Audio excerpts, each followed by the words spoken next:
Disney Plus's flagship program, The Mandalorian, is about as big as it gets. I'm not a huge Star Wars fan, but I was still unable to escape hearing all the hype about it. Bounties are collected and heists are staged in the old Western-inspired first season.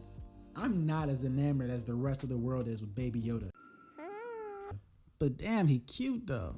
Mandalorian is a nice change of pace and tone from the recent Star Wars movies. For the first 2 episodes, I wasn't sure I liked the anthology aspect with no clear plot linking each episode, but then it grew on me and I think it actually does work so they can stuff as much explodey shoot 'em up fun into each episode as possible without derailing any narrative structure. It also works to flesh out Mando's character more and more, where at first it seems like there is no purpose at all for a bounty hunter to save his target. We then see several times that this is just a part of who he is as a person, as opposed to bounty hunter stereotypes we've been conditioned to think of as cold-hearted, money-driven gunmen. So I guess for a Mandalorian, this is the way.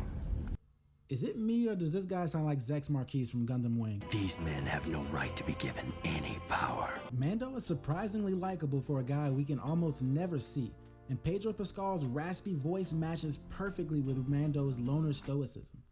Unfortunately, apart from the IG droid, most of the side characters don't really leave much impact. I'd rather Bill Burr just be Bill Burr, to be honest. I also don't like how they brought Moff Gideon in so late in the show. The Client was kinda cool and Giancarlo Esposito is awesome in everything, but we don't see enough of either one of them. The villain switch is something I really hated about Black Panther too. Showing Gideon kind of plotting in the shadows or some sense of overarching antagonist at all could have settled some of the dull points mid-season. It's a waste of Esposito's star power because a good villain can often be more compelling than the hero. By episode 3 or 4, I had forgotten the reason Mando has Baby Yoda in tow was because there was a bounty on his head. And after episode 1, they don't explore why that is. Like, at all. And Mando himself doesn't really question it either. Seems like something worth knowing if you're gonna put an empire-sized target on your back.